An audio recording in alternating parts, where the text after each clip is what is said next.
KTO Radio présente À haute voix, la lecture intégrale des œuvres spirituelles majeures. Aujourd'hui, Quo Vadis de Henryk Sienkiewicz.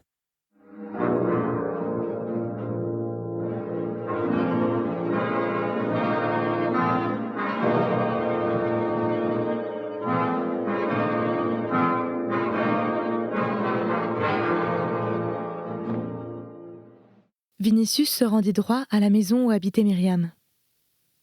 Devant le portail, il rencontra Nazaire, qui, le voyant, se troubla. Mais Vinicius le salua aimablement et lui demanda de le conduire au logement de sa mère. Là, il trouva outre Myriam, Pierre, Glaucus, Crispin et aussi Paul de Tarse, qui venait de rentrer de Frégélaé. À la vue du jeune tribun, l'étonnement se peignit sur tous les visages. Vinicius leur dit : « Je vous salue au nom du Christ que vous honorez. Que son nom soit glorifié dans tous les siècles. J'ai vu votre vertu, et j'ai bénéficié de votre bonté. Je viens donc à vous en ami. » « Et nous aussi, nous te saluons comme un ami, » répondit Pierre. « Assieds-toi, Seigneur, et partage avec nous ce repas. Tu es notre hôte. Je m'assierai et partagerai avec vous ce repas, mais avant tout, écoutez-moi. Toi, Pierre, et toi, Paul de Tarse, afin que vous sachiez que je suis sincère.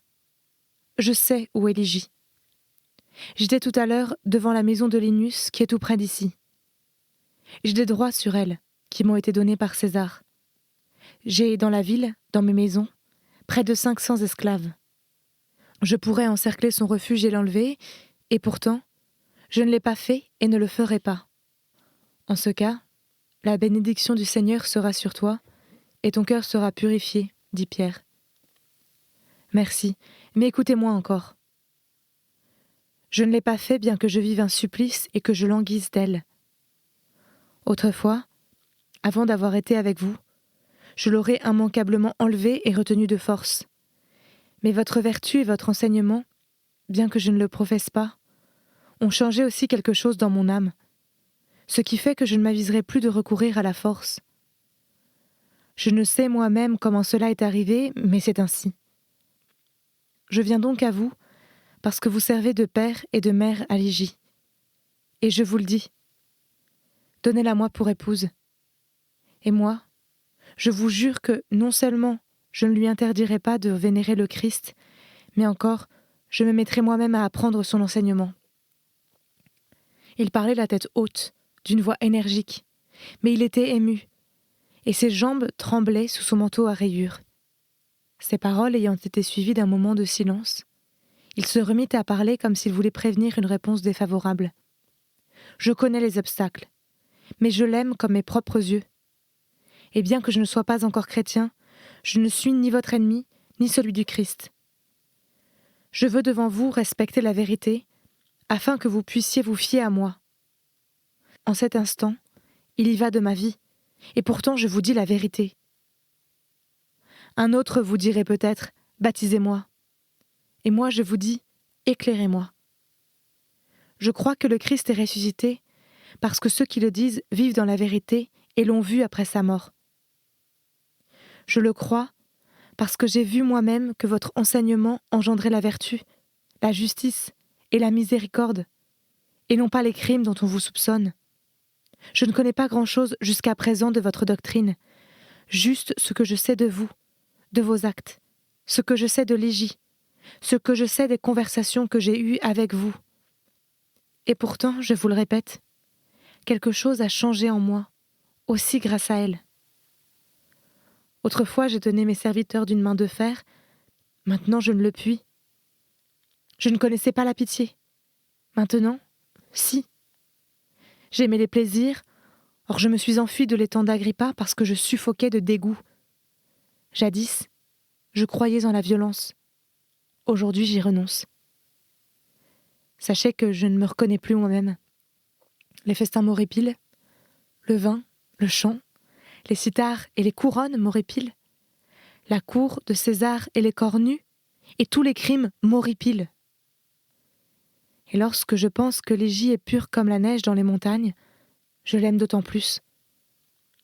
Et lorsque je pense qu'elle est ainsi grâce à votre enseignement, j'aime cet enseignement et je veux m'y conformer. Mais ne le comprenant pas, ignorant si je serais capable de vivre en conformité avec lui et si ma nature le supporte, je vis dans l'incertitude et le tourment, comme si je vivais dans l'obscurité. À ces paroles, un pli douloureux se creusa entre ses sourcils et ses joues rougirent. Puis il poursuivit avec encore plus de précipitation et d'émotion. « Vous le voyez ? Et l'amour et l'obscurité dans laquelle je suis me sont tourments. On m'a dit que votre enseignement dénie la vie, la joie, le bonheur, la loi, l'ordre, la hiérarchie, la puissance romaine. En est-il ainsi ? On m'a dit que vous étiez fou.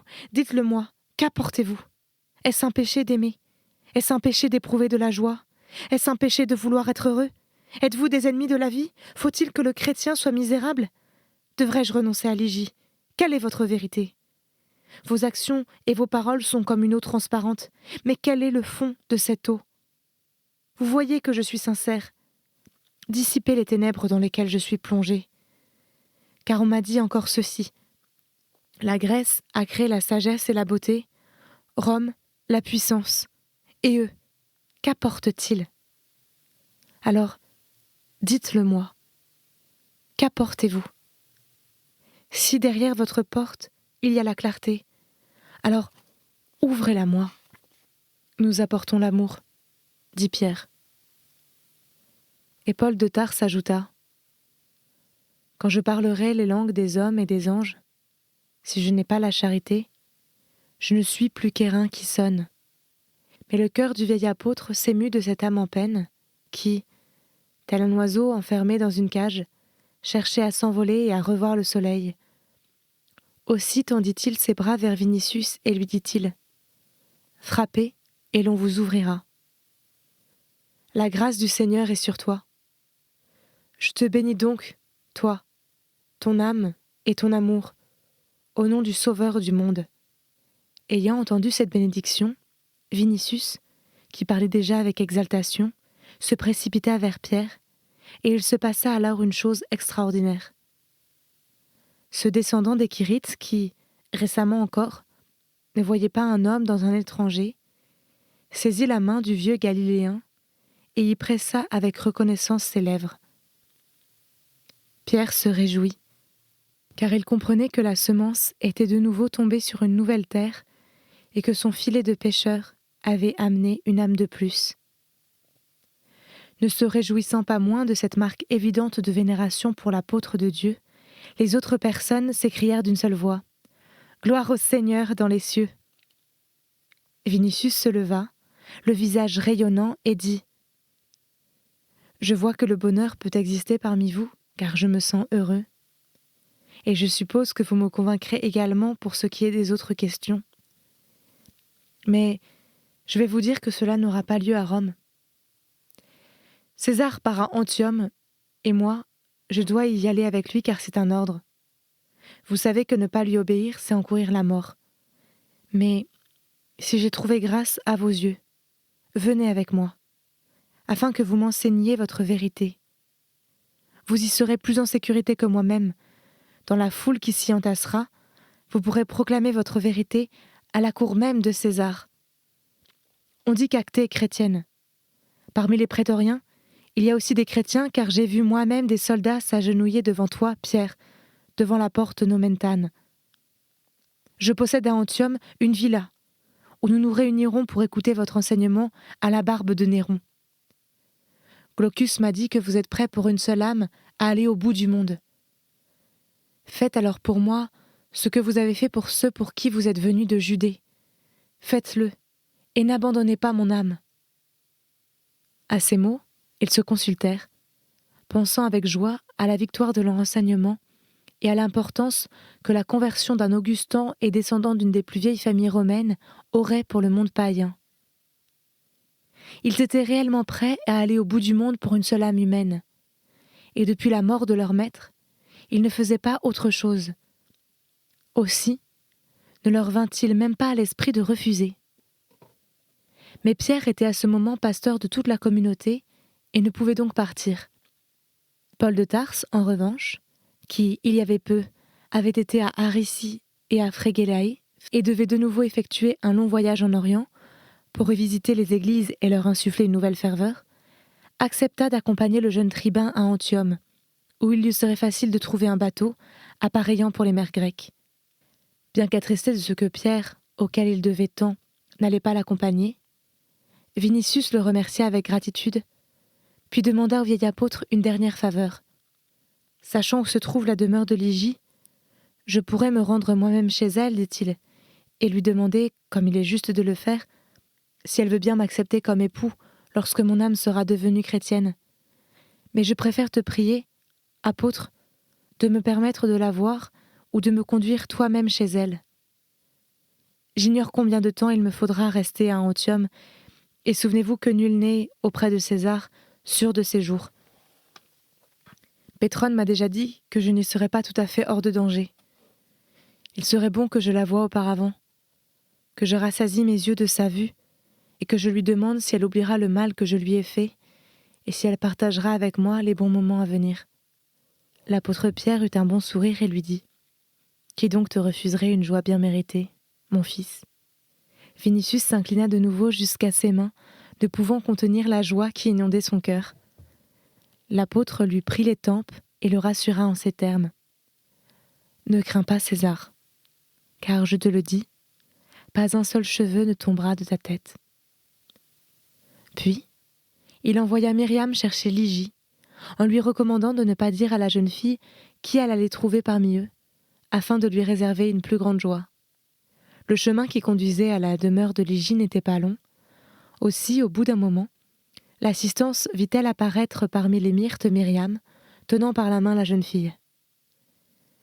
Vinicius voulut courir au-devant d'elle, mais à la vue de cette figure aimée, le bonheur qu'il en éprouva le laissa sans force. Il restait figé, le cœur battant, le souffle coupé, tenant à peine sur ses jambes, 100 fois plus ému que lorsqu'il entendit pour la première fois de sa vie les flèches des Parthes siffler autour de lui. Elle accourut, ne se doutant de rien, et à la vue de Vinicius, elle s'arrêta net, abasourdie. Elle rougit, puis pâlit aussitôt. Elle se mit à regarder les personnes présentes avec des yeux étonnés et en même temps effrayés. Elle vit autour d'elle des regards clairs, pleins de bonté. L'apôtre Pierre s'approcha d'elle et lui demanda : « Lygie, l'aimes-tu toujours ?» Un moment de silence s'ensuivit. Ses lèvres se mirent à trembler, comme chez un enfant sur le point de pleurer, et qui, se sentant coupable, voit qu'il lui faut avouer sa faute. « Réponds, » insista l'apôtre. Alors, tombant à genoux avec humilité et crainte devant Pierre, elle murmura : « Oui. » Vinicius, d'un bond, s'agenouilla auprès d'elle. Pierre imposa ses mains sur leur tête et dit : « Aimez-vous en le Seigneur et pour sa gloire, car il n'y a point de péché dans votre amour. »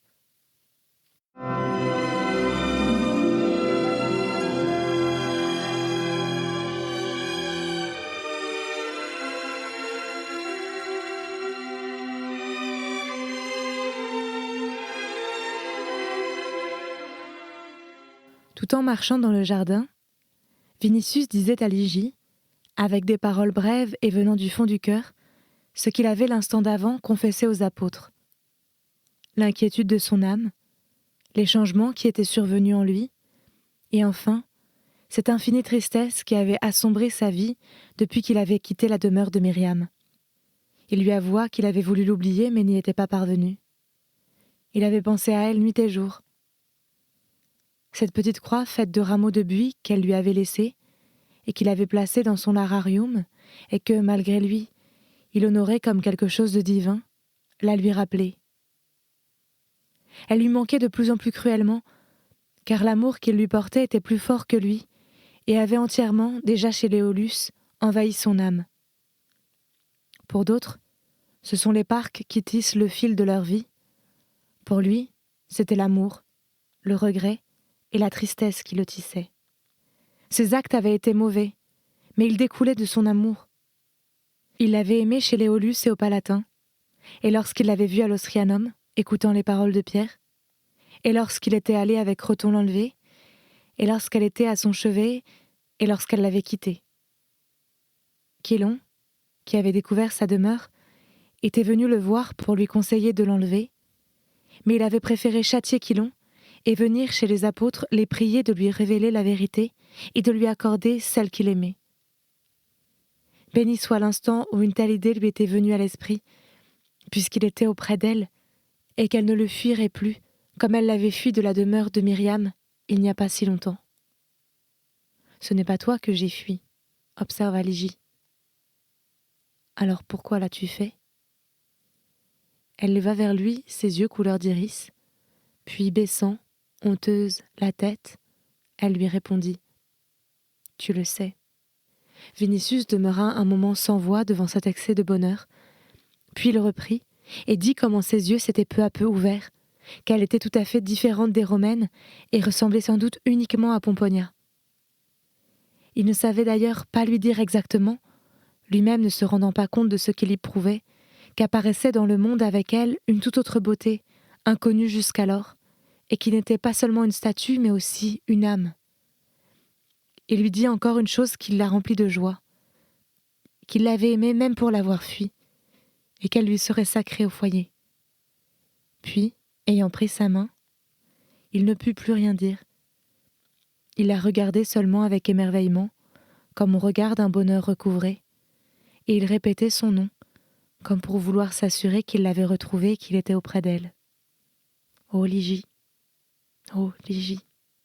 Il se mit enfin à l'interroger sur ce qui s'était passé dans son âme à elle, et elle lui avoua qu'elle l'aimait déjà chez les Aulus, et que s'il l'avait, du Palatin, reconduite chez eux, elle leur aurait confié son amour pour lui, et aurait tâché de les faire fléchir et d'obtenir qu'il lui pardonne.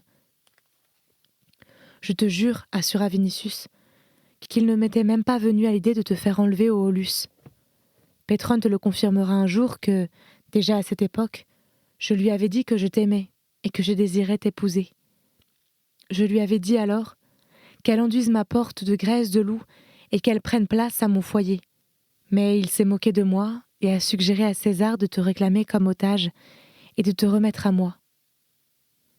Combien de fois ne l'ai-je pas maudit dans mon chagrin ? Mais c'est peut-être un heureux sort qui en a décidé ainsi, car autrement, je n'aurais pas connu les chrétiens et je ne t'aurais pas comprise. « Crois-moi, Marc, répondit Ligy. C'est le Christ qui t'a conduit à dessein vers lui. » Vinicius releva la tête, quelque peu étonné. « C'est bien vrai, répondit-il avec vivacité. Tout s'est passé de façon si étrange. En te cherchant, j'ai rencontré les chrétiens. À l'Austrianum, j'ai écouté l'apôtre avec étonnement, car je n'avais jamais entendu de telles choses. C'est toi qui as prié pour moi. Oui, répondit-elle. Ils passèrent à côté de la tonnelle recouverte de lierre et s'approchèrent de l'endroit où Ursus, ayant étouffé Croton, s'était jeté sur Vinicius. Ici, sans toi, observa le jeune homme, j'aurais trouvé la mort. Ne le rappelle pas, répondit Ligy, et n'en garde pas rancune à Ursus. Pourrais-je me venger sur lui de t'avoir défendu ? S'il était un esclave, je lui aurais sur le champ donné sa liberté. S'il était un esclave, les Aulus l'auraient depuis longtemps affranchi. Te souviens-tu, continua Vinicius, que j'ai voulu te rendre aux Aulus ? Mais tu m'as répondu que César pourrait la prendre et se venger sur eux. Or maintenant, tu pourras les voir autant que tu le voudras. Pourquoi, Marc ?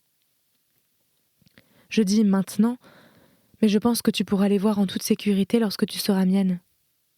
Eh oui, car si César, l'apprenant, me demandait ce que j'ai fait avec l'otage qu'il m'avait confié, je lui répondrai « Je l'ai épousée, et elle va chez les Aulus avec mon consentement. » Il ne restera pas longtemps à Antium, car il a envie d'aller en Achaïe, mais même s'il prolongeait son séjour, il n'est pas nécessaire que je le voie tous les jours. Lorsque Paul de Tarse m'aura appris votre vérité, je me ferai aussitôt baptiser et je retournerai ici. Je regagnerai l'amitié des Aulus qui rentrent ces jours-ci en ville, et il n'y aura plus d'obstacle. Alors, je t'emmènerai et t'installerai à mon foyer. Oh, carissima, carissima. Cela dit, il tendit les bras comme s'il prenait le ciel à témoin de son amour, tandis que Ligy, levant vers lui les yeux rayonnants, lui dit « Et alors je te dirai, là où tu seras, Caius, là je serai, moi, Caïa. » « Non, Ligie, s'écria Vinicius, je te le jure, que jamais aucune femme n'a été autant honorée dans la maison de son mari que tu le seras dans la mienne. » Ils marchèrent un moment en silence, le cœur débordant de bonheur, épris l'un de l'autre, semblables à deux divinités, et si beaux qu'on eût dit que c'était le printemps qui les avait fait naître en même temps que les fleurs. Ils s'arrêtèrent enfin au pied d'un cyprès qui poussait près de l'entrée de la maison. Ligie s'adossa au tronc, tandis que Vinicius recommença à la prier d'une voix tremblante. « Ordonne à Ursus d'aller chez Léolus, prendre tes affaires et tes jouets d'enfant, et de le transporter chez moi. » Mais elle, rougissant comme une rose ou comme l'aurore, lui dit « La coutume nous commande d'agir autrement. »« Je sais. C'est la pronouba qu'ils apportent habituellement derrière la fiancée, mais fais cela pour moi. Je les emporterai dans ma villa d'Antium, et ils me parleront de toi. » Joignant les mains, il répéta comme un enfant qui supplie de lui accorder quelque chose. « Pomponia sera de retour ces jours-ci. Fais-le pour moi, divine. Fais-le, carissima. »« Que Pomponia fasse comme elle voudra, » répondit Ligie, en rougissant encore plus fortement à la pensée de la pronouba. Ils se turent de nouveau, car l'amour leur coupait le souffle. Ligie restait adossée au cyprès, le visage blanchissant dans l'ombre, semblable à une fleur, les yeux baissés, troublés, tandis que Vinicius, le visage bouleversé, pâlissait. Dans le silence de midi, ils entendaient battre leur propre cœur, et dans leur ivresse, ce cyprès, ces buissons de myrte et le lierre de la tonnelle se transformaient pour eux en jardin d'amour. Myriam parut sur le pas de la porte et les invita pour le repas de midi. Ils prirent place alors entre les apôtres. Ceux-ci les regardaient avec ravissement, voyant en eux la jeune génération qui, à leur mort, garderait et continuerait à semer le grain de la nouvelle religion. Paul rompit et bénit le pain. Sur tous les visages, on lisait la paix, et un immense bonheur semblait remplir toute cette pièce. « Vois toi-même, » dit enfin Paul en s'adressant à Vinicius. « Sommes-nous des ennemis de la vie et de la joie ? Je vois que jamais je n'ai été aussi heureux que parmi vous. »